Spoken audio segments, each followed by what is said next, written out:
We know the Grand Theft Auto formula changed gaming forever, setting the gold standard for open world mayhem, storytelling, and freedom. But here's the thing, GTA's dominance inspired countless imitators. Some innovated, some flopped, and a few, just maybe, deserve a seat at GTA's table. Today we're diving into the wild world of GTA clones by ranking 8 iconic game series inspired by GTA to determine which one stands above the rest as the greatest GTA clone of all time. From innovative gameplay to jaw-dropping failures, we'll explore what these games got right, where they fell short, and why some of them remain unforgettable. So let's jump into it, starting with one of the oldest GTA clones, The Getaway. A game that traded GTA's sprawling American cities for the gritty realism of London.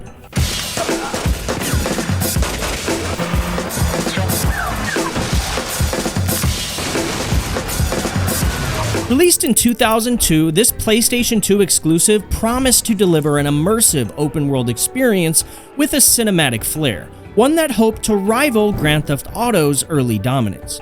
At its core, The Getaway was a love letter to London. Unlike GTA's unhinged chaos, this game aimed to replicate the streets of London with stunning detail for the time, which we'll explain in a second. The story followed two protagonists, Mark Hammond, a former criminal forced back into the underworld to save his son, and Detective Frank Carter, who's unraveling the same web of crime from the other side of the law. It was an ambitious attempt to blend Hollywood storytelling with open-world gameplay. Now, here's where things get interesting. Developers at Team Soho wanted The Getaway to stand out by going toe-to-toe with GTA, but with a more mature, realistic approach. Gone were the mini-maps and HUDs, and instead, the game relied on subtle visual cues like turn signals and brake lights to guide players through the missions. It was a bold design choice aimed at full immersion. But with that ambition came challenges. The game was in development for over 4 years, during which GTA 3 skyrocketed the open-world genre to mainstream success. The pressure to deliver grew to astronomical heights. Where The Getaway shined, though, was its atmosphere. The recreation of London was breathtaking for 2002, offering a level of detail that other games simply could not match. From the iconic red buses to the winding alleys of Soho, The Getaway's focus on a grounded cinematic experience set it apart, with intense car chases and shootouts that felt straight out of a Guy Ritchie movie. And let's not forget the seamless transitions between gameplay and cutscenes. For its time, this was groundbreaking and added to the immersion. Unfortunately, The Getaway's ambition was also its Achilles heel. The lack of a HUD, while innovative, often left players frustrated. Navigating London streets with just turn signals was more confusing than immersive for many players. And then there were the controls. Clunky driving mechanics and awkward combat systems made certain missions feel more like a chore than a thrill. Add to that a frustrating checkpoint system, and the game's cinematic ambition, sometimes working against it, really ruined its fun factor. That's it. I've had it up to here with your lunatic antics. What the hell do you think you were doing? Despite its flaws, The Getaway left a lasting impression for players. Critics praised its ambition and atmosphere, even if they didn't love the execution. It earned a solid cult following, especially among fans of British crime dramas.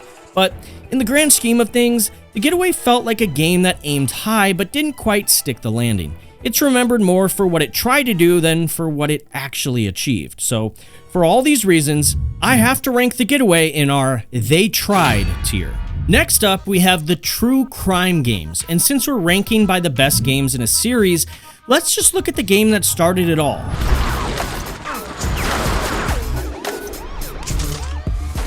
True Crime Streets of LA.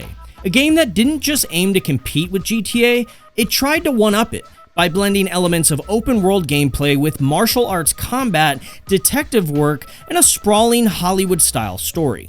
Released in 2003 by Activision, this was a bold attempt to bring something new to the table.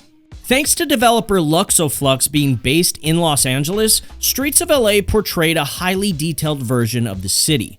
True Crime LA put players in the shoes of Nick Kang, a brash, loose cannon cop with a penchant for bending the rules.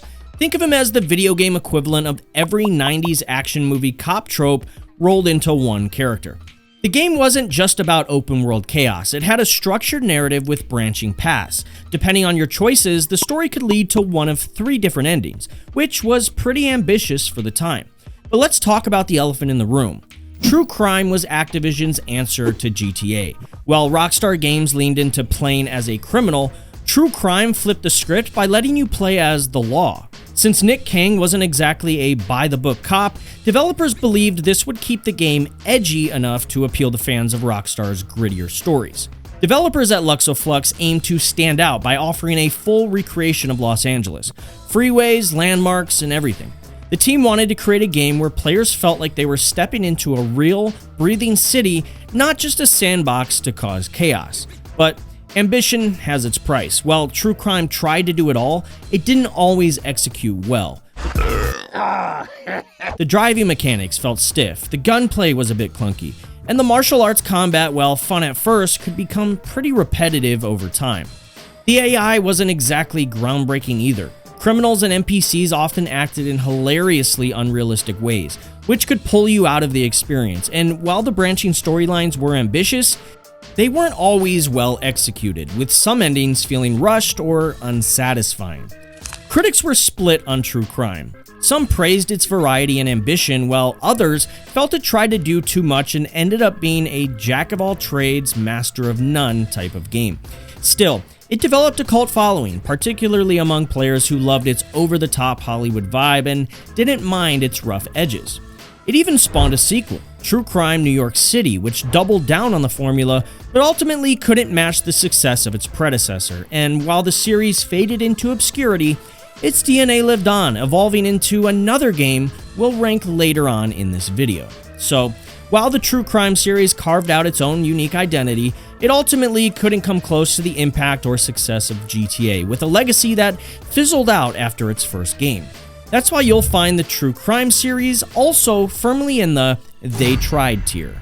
Now, when you think of GTA clones, you probably expect a certain level of imitation, but Scarface: The World Is Yours took it a step further. Not only competing with GTA, but building on the legacy of one of the most iconic crime films of all time. Say hello to my little friend. Released in 2006, this game had one burning question at its core. What if Tony Montana didn't die in the final scene of Scarface? Set in an alternate timeline where Tony survives his iconic last stand, the game picks up with him rebuilding his empire from the ground up. You start with nothing, not even your mansion, and work your way back to the top of Miami's criminal underworld. From the beginning, it's clear that Scarface isn't just using the movie's name to sell copies. This game acts as a full-on sequel, complete with a story that expands on Tony's character while staying true to the original's larger-than-life tone. It's loud, brash, and unapologetically over the top, just like Tony himself. So, how do you take on GTA and stand out? You lean into what makes Scarface iconic. Developer Radical Entertainment wanted to create a game that felt like playing through a crime saga, blending GTA's open-world structure with an emphasis on storytelling and empire building.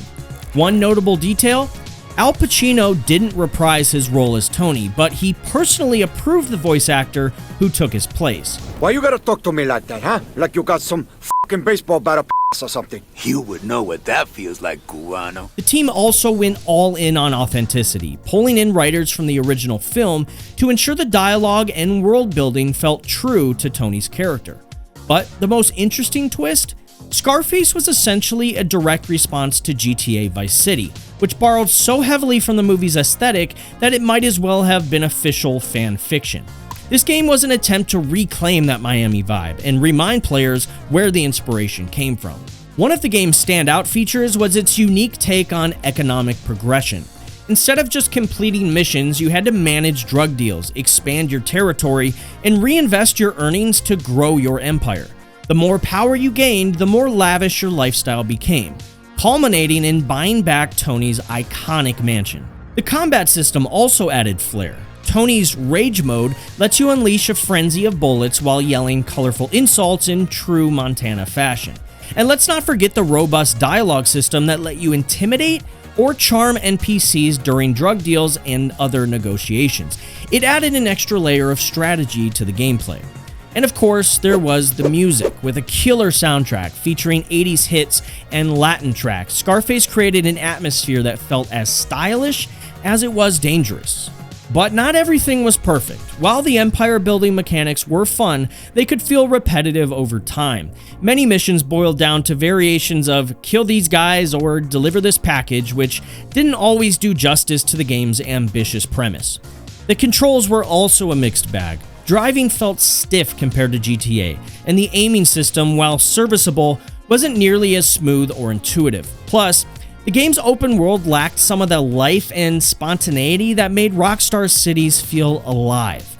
Miami and Scarface looked great, but it often felt more like a backdrop than a dynamic, breathing world. And critics were divided. Some praised Scarface for its bold storytelling and dedication to expanding the film's legacy, while others felt it leaned too heavily on the source material without fully stepping out of GTA's shadow. Players, however, were more forgiving, especially fans of the movie, who loved the chance to step into Tony's shoes and rewrite his story. Over the years, the game has earned cult classic status, particularly for its faithful recreation of Tony Montana's world and its unique take on the open-world crime genre. It may not have dethroned GTA or even came close, but for fans of Scarface, it was an unforgettable experience. So while Scarface didn't revolutionize the genre, it delivered something GTA couldn't: the chance to be Tony Montana. And for that reason alone, Scarface firmly plants itself in the let them cook tier. But how does our next contender, the Saints Row series, stack up? Let's look at how a game that started as a GTA clone evolved into something entirely its own. When the first Saints Row hit the scene in 2006, it was a blatant GTA clone, right down to its gang warfare storyline and open world chaos. But by the time Saints Row 2 and Saints Row 3 rolled around, the series had carved out a niche all its own, one filled with absurd humor, over-the-top action, and a willingness to be as ridiculous as possible. Let's start with Saints Row 2. Released in 2008, this sequel expanded on the foundation of the first game, but added a ton of personality. It was still a story about gang warfare, but it wasn't afraid to get a little weird. You played as the boss, a character who wakes up from a coma, escapes prison, and sets out to rebuild the 3rd Street Saints gang. What followed was a mix of drama, revenge, and just enough silliness to set it apart from its competitors. Then came Saints Row 3 in 2011, and this is where the series fully embraced its identity. By now, the Saints had become a global brand, a parody of celebrity culture and corporate greed. You weren't just a gang leader, you were a media mogul, an action hero, and a walking meme generator. The tone shifted from grounded crime drama to full-on absurdity, and fans loved it. Volition, the developers behind Saints Row, knew they couldn't beat GTA at its own game, so they decided to do the opposite.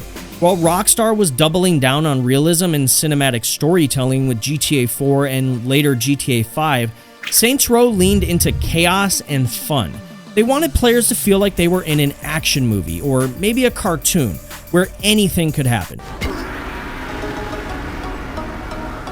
The zigzag was risky, especially for Saints Row 3. Volition completely rebranded the series, ditching much of its serious tone in favor of outrageous stunts, wild characters, and an anything-goes attitude. It was a gamble, but it paid off. So what made Saints Row good? For one, the sheer variety of gameplay. While in Saints Row 2 you could do everything from spraying buildings with sewage trucks to fighting off gangs in high-octane turf wars, Saints Row 3 took gameplay to the next level, introducing some of the most over-the-top features the genre had ever seen. Jetpacks, shark guns, weaponized sex toys, you name it, it was there. The game also streamlined a lot of mechanics, making it more accessible without sacrificing depth. Activities like insurance fraud, where you'd throw yourself into traffic to rack up cash, became fan-favorite distractions.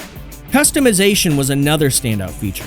Whether it was your character, your gang, or even your vehicles, Saints Row gave you the tools to make the game feel personal.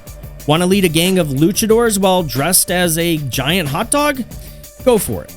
But as fun as the Saints Row games were, they weren't without their flaws. In Saints Row 2, the controls could be clunky, and the AI wasn't exactly the smartest. The graphics, even for the time, were a bit rough around the edges, which made the game feel less polished compared to the game series they tried to copy, Grand Theft Auto. Saints Row 3, while more polished, leaned so heavily into absurdity that some fans felt it lost the heart of the earlier games. The story, while entertaining, didn't have the same emotional weight as Saints Row 2. It was more about the spectacle than the substance, which didn't sit well with everyone. Critically, both Saints Row 2 and Saints Row 3 were well received. Players loved the humor, the creativity, and the sheer fun of it all. Saints Row 2 is often considered the best in the series for its balance of drama and silliness, while Saints Row 3 is praised for its boldness in redefining what the franchise could be. Over the years, both games have developed cult followings. For many players, Saints Row represents something unique in the open world genre, a willingness to embrace chaos and prioritize fun above all else. It didn't just compete with GTA, it offered an entirely different experience and eventually changed GTA, with many comparing GTA Online's zany updates to things you may find in Saints Row. So, while GTA perfected the art of gritty realism, Saints Row delivered something GTA never could: the freedom to be completely ridiculous, all while leaving its fingerprints all over the direction of GTA's future, and that's why you'll find it in the GTA tier. But how does a game like Mafia fit into this landscape? Let's dive into a series that traded chaos for a more grounded cinematic approach. Boom, boom, boom, boom. You pull this off, I won't forget it. Trust me. I'm gonna shoot you right down. If Saints Row leaned into chaos and comedy, Mafia went in the complete opposite direction, offering a more grounded and cinematic experience.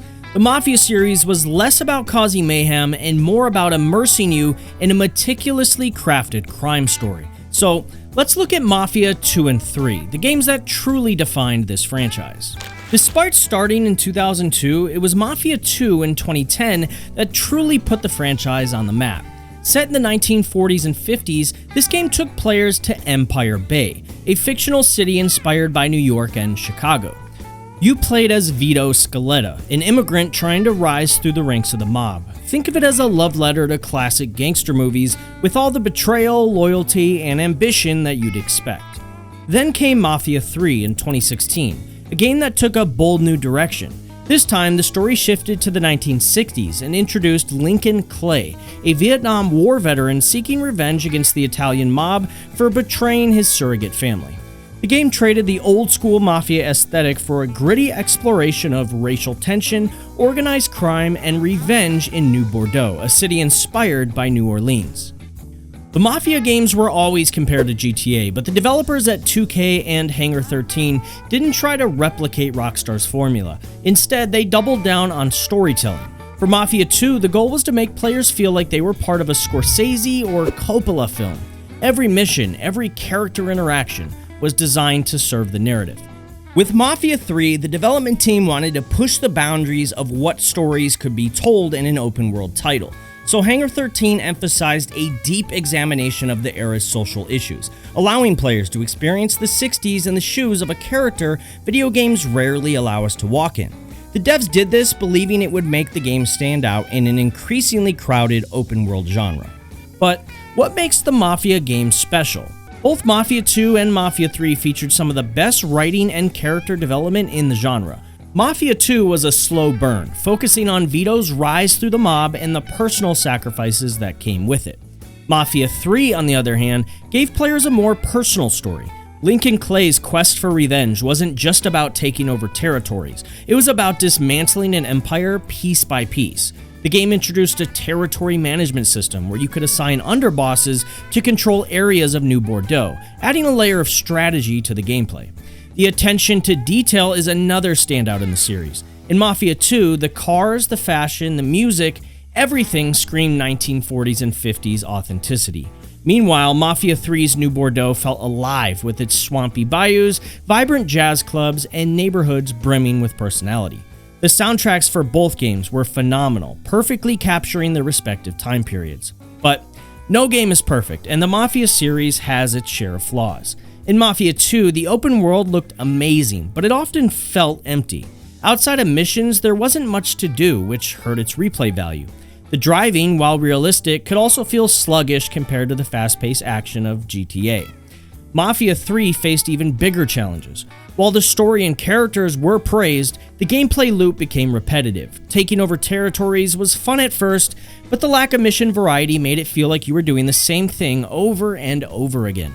The AI was also criticized for being too predictable, which made combat less engaging than it could have been. Critics and players had mixed feelings about both games. Mafia 2 was praised for its narrative and atmosphere, but criticized for its lack of depth in the open world. Despite this, it is considered a cult classic, with fans still praising its emotional storytelling and the unforgettable bond between Vito and his best friend, Joe Barbaro. But Mafia 3 was more polarizing. While its story and ambition were lauded, the repetitive gameplay held it back from greatness. Still, it earned a loyal following, especially for its willingness to tackle through tough topics and its incredible depiction of the 1960s.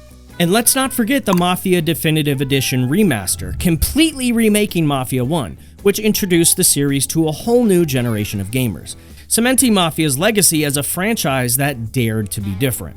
The Mafia series showed us that not every GTA-like game needs satirical, chaotic violence to thrive. Sometimes a strong story and an immersive world are enough to leave a lasting impression. It gets close to reaching GTA status, but lands in the high, let them cook tier. What do you get when you combine the gritty realism of GTA with the stylized action of Hong Kong cinema?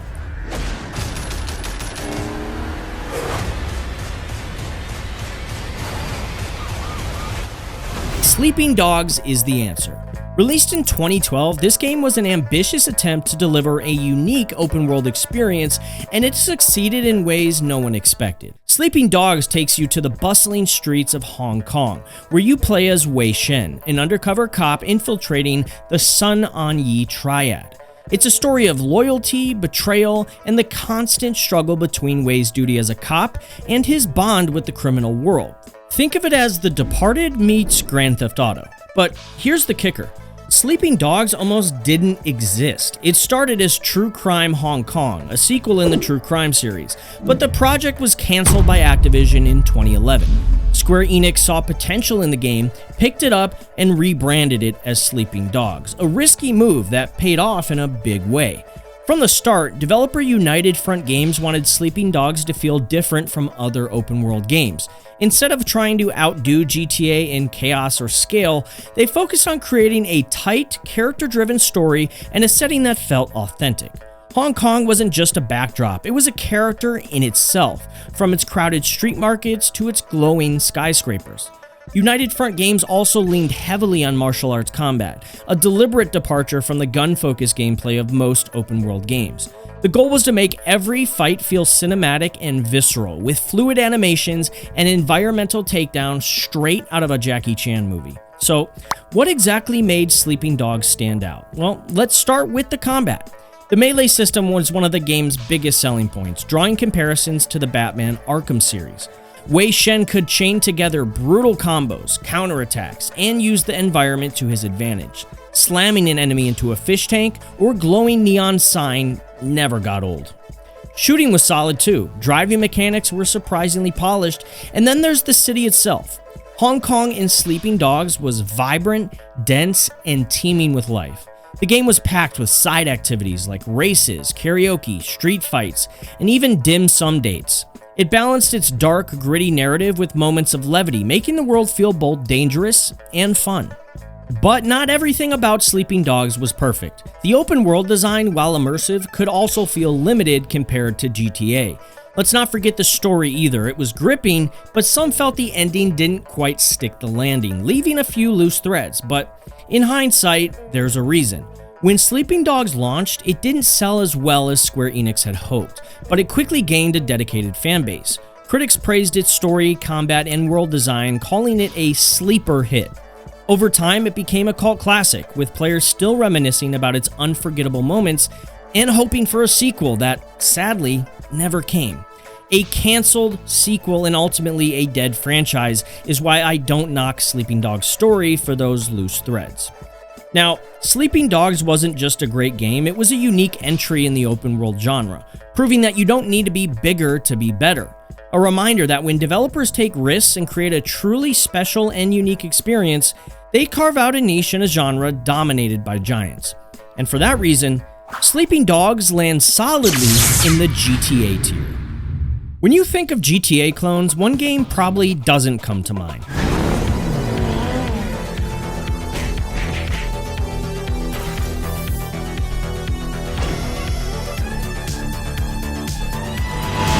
Lego City Undercover. But believe it or not, this family-friendly take on the open-world formula is as much a love letter to Grand Theft Auto as it is a brilliant parody of cop dramas. Released in 2013 as a Wii U exclusive, Lego City Undercover was developed by TT Fusion, a studio known for the wildly popular Lego games based on franchises like Star Wars and Harry Potter. But this time, they ditched the licenses and built an original Lego universe centered around Chase McCain, a charming and somewhat overconfident cop tasked with taking down the criminal mastermind, Rex Fury. The game was often described as GTA for kids, but that undersells just how clever it actually is.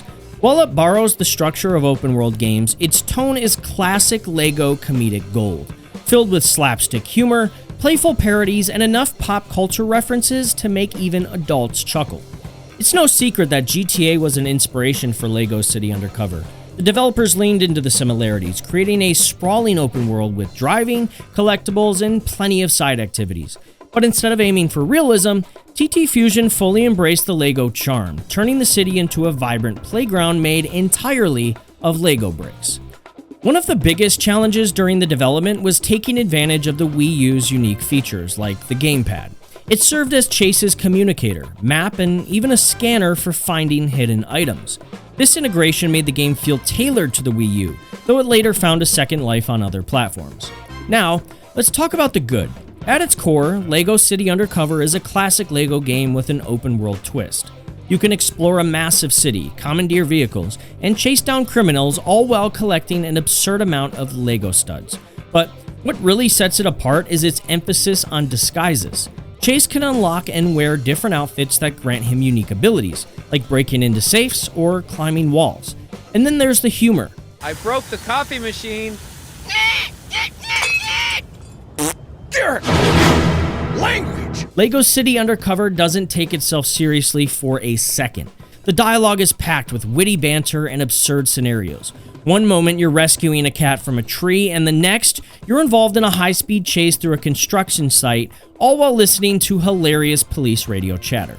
The driving mechanics are surprisingly smooth, and the variety of vehicles ranging from sleek sports cars to cute ice cream trucks adds a fun layer to the exploration. And let's not forget the platforming sections, which are more engaging than you would expect from a game taking inspiration from GTA.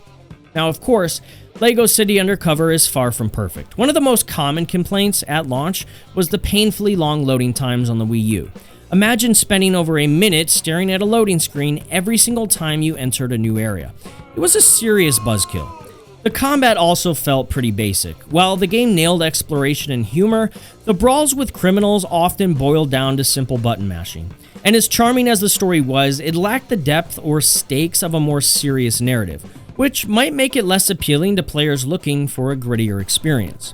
Despite these flaws, Lego City Undercover received high praise for its humor, creativity, and sheer charm.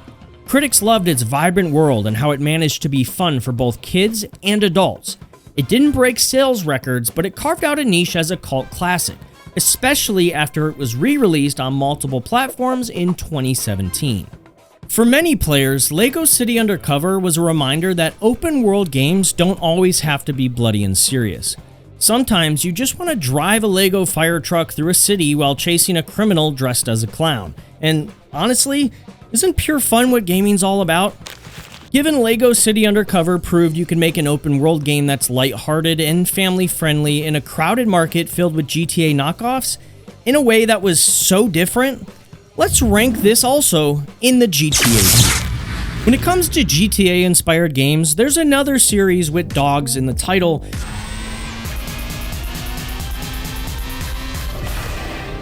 And of course, I'm talking about Watch Dogs. Now, Watch Dogs aimed to do more than just replicate the crime-filled sandbox. It introduced a unique twist. Technology is your ultimate weapon. With its promise of hacking the world, Ubisoft's Watch Dogs series had the potential to redefine the genre. But did it deliver? The first Watch Dogs launched in 2014, riding a massive wave of hype. Oh my god, it's gorgeous. Set in a near-future Chicago controlled by a central operating system, or CTOS, it put players in the shoes of Aiden Pierce, a vigilante hacker with a tragic backstory. The game promised to blend the open-world chaos of GTA with a tech-driven cyberpunk edge, and when it released, it flopped. Despite selling incredibly well, it failed to meet expectations from critics and players as videos claiming false advertising flooded YouTube and Reddit. Its 2016 sequel, Watch Dogs 2, shifted gears completely, trading the grim tones of Chicago for the vibrant, sun-soaked streets of San Francisco. It introduced Marcus Holloway, a young hacker with a more charismatic and rebellious vibe. This was Ubisoft's attempt to address the criticisms of the first game and bring more personality to the series. Its follow-up in 2020, Watch Dogs Legion, evolved its gameplay even further, but sadly never reached the high mark set by Watch Dogs 2 and was probably the most hated game in the franchise. From the beginning, Watch Dogs had to deal with inevitable comparisons to GTA. Both featured sprawling cities, vehicles to steal, and a mix of crime and action. But Ubisoft wanted Watch Dogs to feel more grounded, focusing on hacking and surveillance as tools for empowerment and chaos. One of the biggest challenges was delivering on the series' ambitious vision. The first Watch Dogs was famously downgraded from its jaw-dropping E3 2012 demo, leaving players disappointed when the final product didn't quite match the promise. Ubisoft learned from this backlash, refining the sequel to be more playful and polished while leaning into the strengths of its core concept.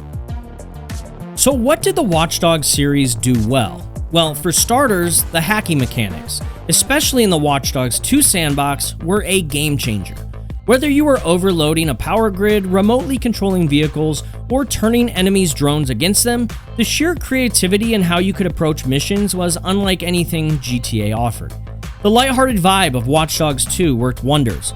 Marcus Holloway and the DedSec crew brought humor, style, and personality to the stories, while the game world was packed with cultural references, quirky side missions, and dynamic ways to interact with the environment. Plus, the addition of drones and remote-controlled vehicles gave players even more tools to cause mayhem.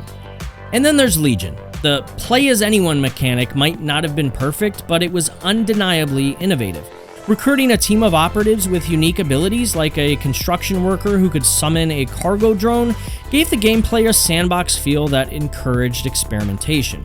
But for all its innovation, the Watch Dogs series had its flaws, and it had many of them. The first game was criticized for its overly serious tone and a protagonist who, let's face it, wasn't exactly brimming with charisma.